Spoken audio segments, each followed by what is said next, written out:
As we go about our daily lives, we give little thought to the legacy we as humans leave behind, the types of foods we eat, the clothing we wear, the tools we use, and the ways in which we communicate and socialize with one another will stand as future evidence of who contemporary Homo sapiens were and how we lived.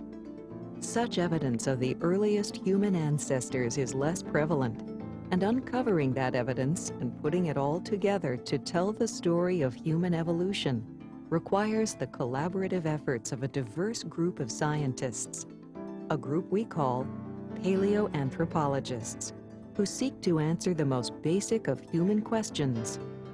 Who are we, and where did we come from?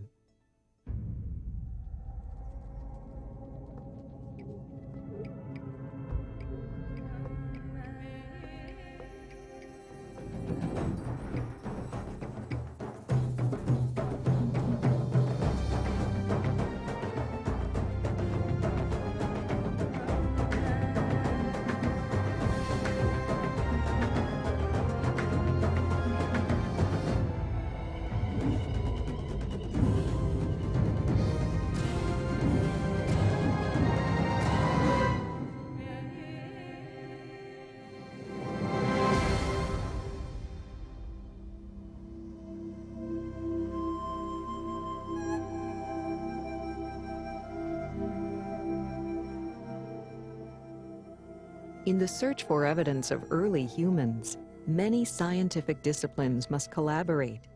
Geologists, chemists, botanists, and archaeologists, to name a few, come together in the field of paleoanthropology to identify sites that may contain evidence of early humans. They then meticulously excavate those sites and carefully analyze every clump of dirt. Paleoanthropology really is a huge jigsaw puzzle. My background is a geographer, and I was particularly interested in geomorphology and in climate change. What my main interest is avian taphonomy. So I personally came to the area from physics. I'm very fascinated by archaeology and paleoanthropology as a historical science. Paleoanthropology is very much a team sport.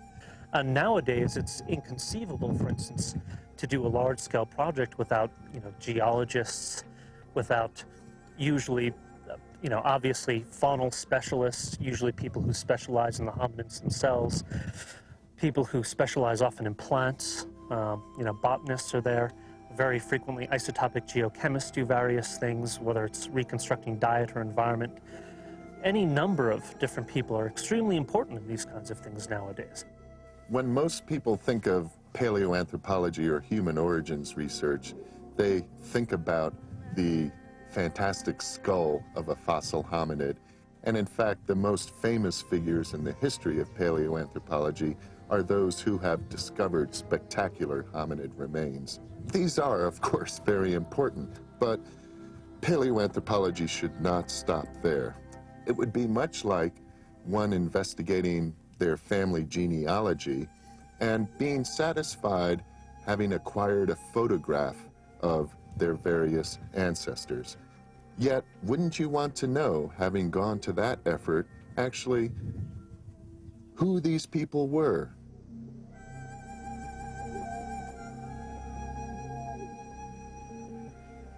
One place where paleoanthropologists seek such answers about the human family tree is Kubifora in northern Kenya.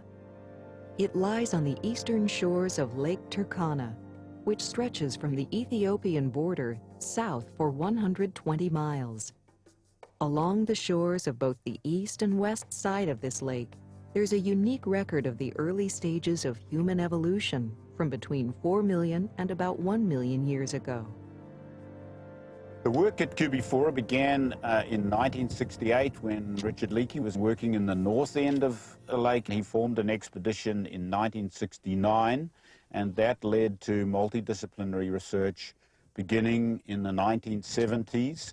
Base camp at Kubifora has been built and maintained by the National Museums of Kenya since then, and now we have a large-scale expedition working in here, the Kubifora Research and Training Project, where undergraduates literally from all over the world. This year we've got students from the United States, from England and New Zealand here participating, learning how to undertake the survey and the excavation, learning the methodology and the technology that goes to with recovering fossils and artifacts in a very precise way. Fossils are the mineralized remains of plants and animals, usually found in deposits of ancient sediments, whereas artifacts are objects, such as stone or bone tools, either made or modified by hominids. We call the environmental setting in which these archaeological materials are found a context. The environmental context for the earliest hominid discoveries lies in Africa. At a site like Kubifora, which occurs in a landscape with very lateral exposures, right? We find deposits of ancient sediment that are spread very far over the landscape. So the first step is really going out and doing survey work, where you walk along the outcrops, and when you notice accumulations of stone artifacts or fossil bone on the surface, you mark those areas, and then we return back to them, after surveying through the entire area.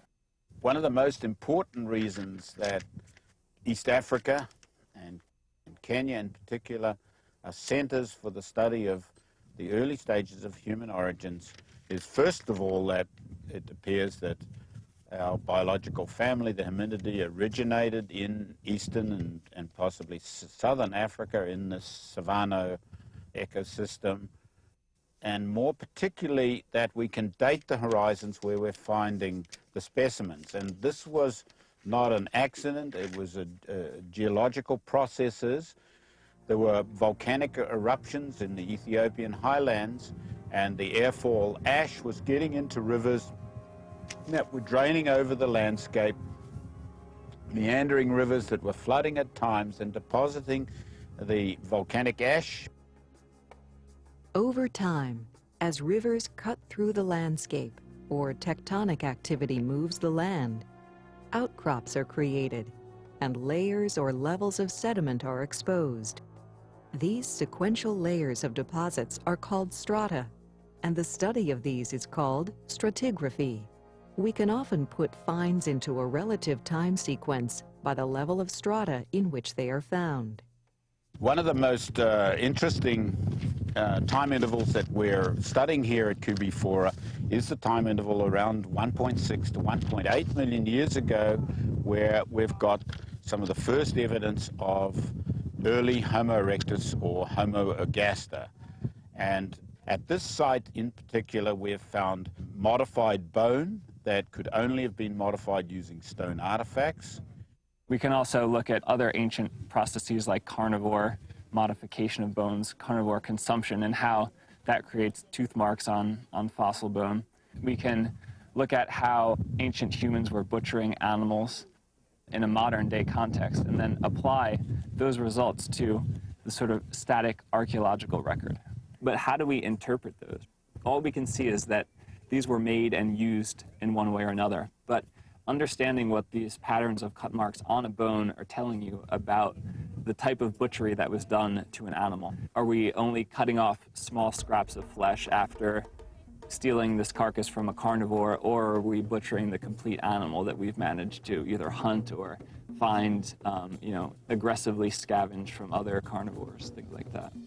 There's a lot of debate in zooarchaeology over when humans were capable hunters, when we were able to acquire large animal carcasses on our own. And when you think about early humans out on the savannah, we're dealing with a lot of other large carnivores, big saber-toothed cats for a while. We're pretty vulnerable compared to a lot of these animals, which are specialized predators. How humans are fitting into this carnivorous niche is really the big question. Are they acting as top predators in addition to these carnivores, or are they sneaking in sort of in a scavenger role and taking meat whenever they could?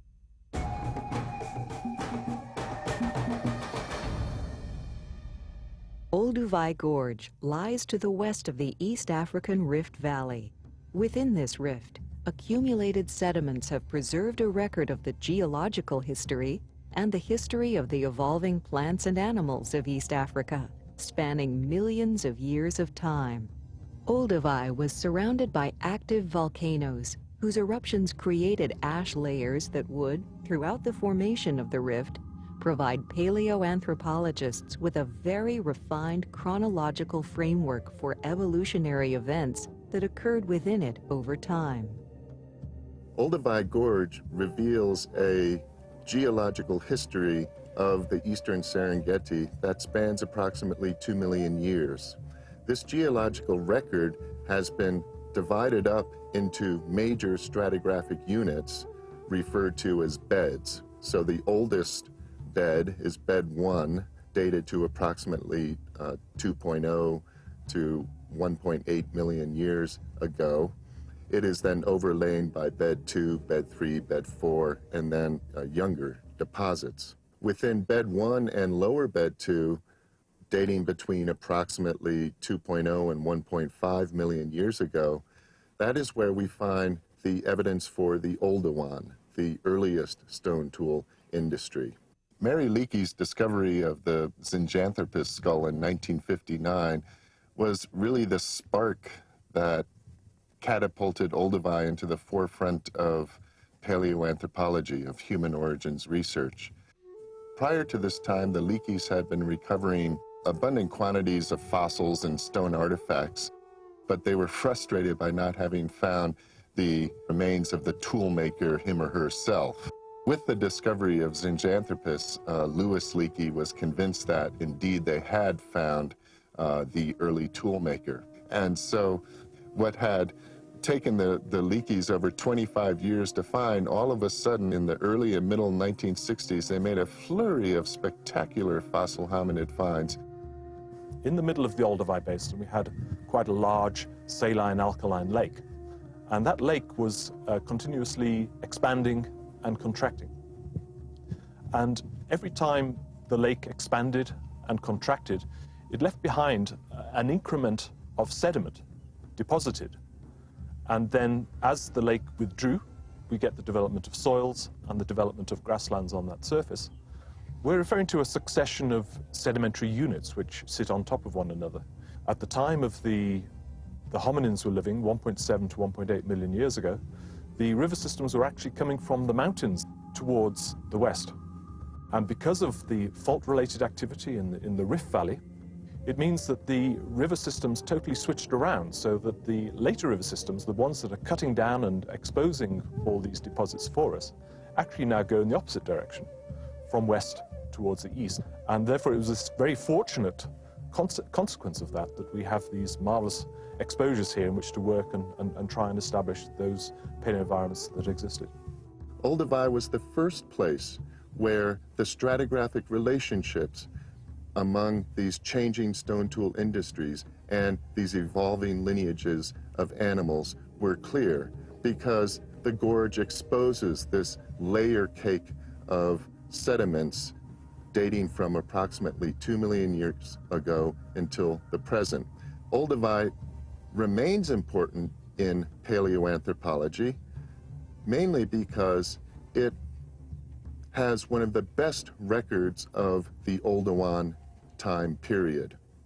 The Olduvai Landscape and Paleoanthropology Project, or OLAP, focuses on single time periods, sampling these time periods over relatively large geographic areas. Hominids didn't live in a box. They were part of their ecological community. So if you find a hominid skeleton, that's great, you know hominids were there. But you need to know what kind of habitat they were in, what kind of food they were eating, what kind of refuges might have been available, what kind of competition or predation they might have been interacting with on a daily basis. So what I do is I go to these lakes, I look at the avifauna, the types of birds that you find at these lakes, and I'm really interested in looking at the different habitats that you're finding them in. They're the living birds, and then looking at their death assemblages, looking at where the bones are being deposited to see if the habitats that you're finding the birds when they're alive are the same types of habitats that you're finding them when they're deceased, when you're just finding their bones. So that if you look at a site from 2 million years ago, majority of the bird species that you're finding are the same species that you're finding today, which really helps you with being able to attribute a certain type of habitat to that particular bird because you have modern representatives to look at. The thing is a lot of hominid sites do have fossil birds. Birds are an important part of the habitat that the hominids were utilizing. So we need to be able to understand all aspects of that habitat, all aspects of that ecosystem. OLAP has taken advantage of one of Olduvai Gorge's greatest assets, which is that it exists in the Serengeti ecosystem.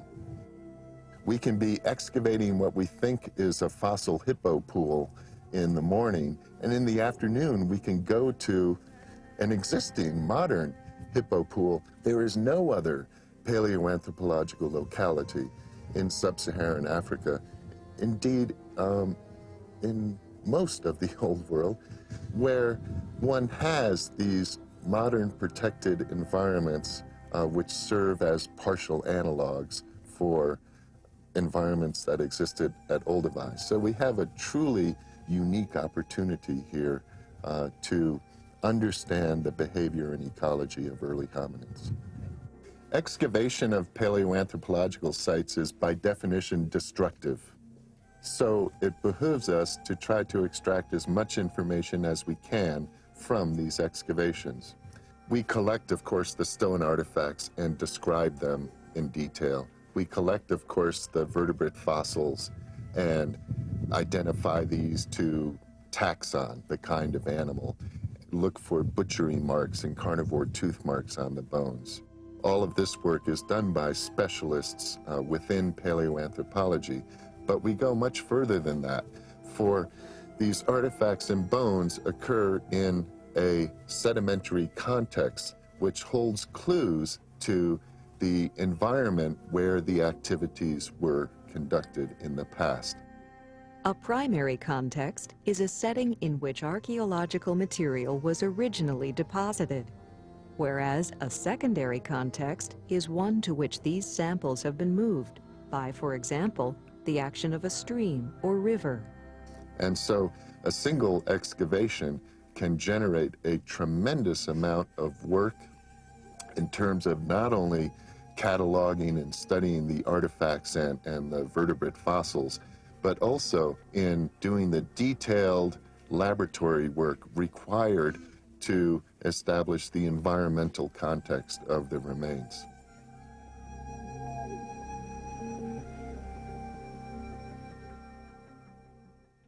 In many circles of modern society, it may be impolite to ask, "How old are you?" Paleoanthropologists must not only ask that question of early hominids, they also require verifiable evidence to support the answer. Some of this chronological identification can be found at the dig site itself, lying with or near the hominid remains. Other proof of age is sought back at the lab, where state-of-the-art technology is used to reveal the birth date that may gain the fossil entrance into that exclusive club whose members claim the title of early hominid. There are a number of dating techniques that paleoanthropologists can use to discover how old fossils and artifacts are. Timescales that we're talking about, evolution of the hominid line, of course, is really quite a broad one. We're interested both in processes in maybe the last 30, 40,000 years with the development of modern behaviors, but equally one goes back as far as maybe 4, 5, 6 million years. So the range of, or the dating techniques that are applicable over that range are probably going to be rather different.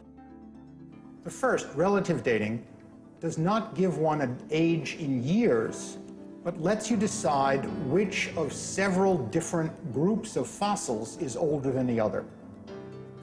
The basic underlying principle is that when rocks are deposited, the oldest rocks are laid down first and younger rocks on top of them. Thus, if you find fossils in 2 layers, those in the layer below are older than those in the layer above. Now, there are some aspects that are very clearly, one can see that one site is older than the other, maybe because there might be very dramatic differences in the stone tools, typology, in the form of the fossils, and it may be very obvious that one can put them in a relative chronological order. But that will at best give one only a really rather crude impression of the relative ages of these sites. The second major approach is called chronometric dating. And there are many different ways that chronometric dating can be used. For example, Most approaches involve radiometric dating, that is, the use of radioactivity in some form or another. The most common and well-known of these is carbon-14, or radiocarbon dating. Radiocarbon dating is based on the radioactive isotope of carbon, which constitutes a very, very small amount of the global carbon that together makes up plants and animal skeletons. The key thing about radiocarbon is that it's an unstable isotope, and this means that it's only present for a certain length of time before it decays back to its original parent isotope. Organisms are made of carbon, among other elements. And every time you breathe in the air, you breathe in some carbon, and it gets transferred to some part of your body.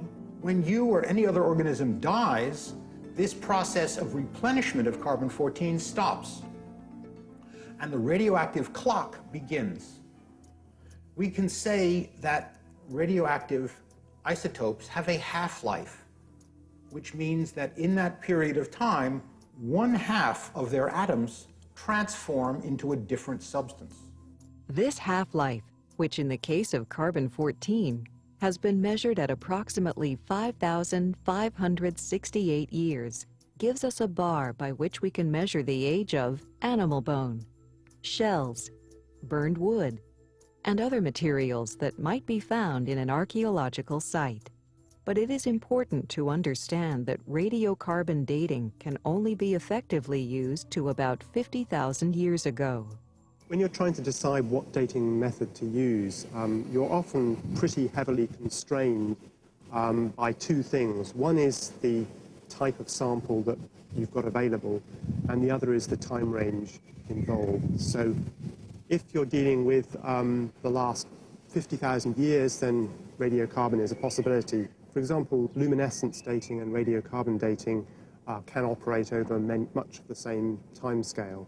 With the luminescence, what we're actually doing in the laboratory is stimulating the mineral grains, and we have to stimulate them to enable them to free the energy that is stored within them. And that stimulation can come in two forms. One is by heating them, in which case you get thermoluminescence, or the other method is to hit them with some form of light stimulation, in which case it's optically stimulated luminescence. Now, optically stimulated luminescence is a far more sensitive technique and a far more appropriate one for dating most of the sediments that we find in archaeological contexts. Luminescence is the emission of light from a rock. I sometimes use the phrase getting blood out of a stone. Well, what we do in our profession is to get light out of a stone, which is probably equally unlikely, or sounds unlikely. And what happens is the more radioactivity that you expose your minerals to, the more energy they absorb, and they act essentially like a small battery. If at some time in the future you pick up that mineral grain and then you take it into the laboratory and you stimulate it in such a way that it is able to release that energy comes out in the form of luminescence, and that is simply light. It just emits light.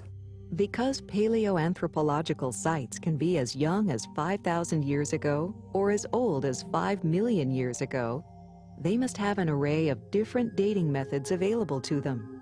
Another chronometric clock-like method of dating is potassium-argon dating. Argon is formed when volcanic rocks decay.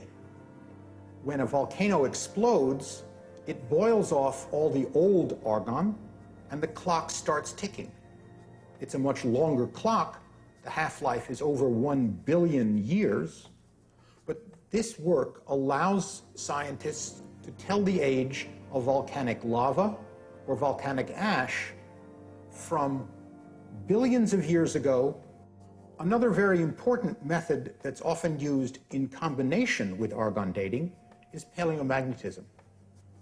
As you all know, today the Earth has a magnetic field. If you hold a compass up, the north-pointing needle points north. But if you were standing in the same place 2 million years ago, that needle would point south.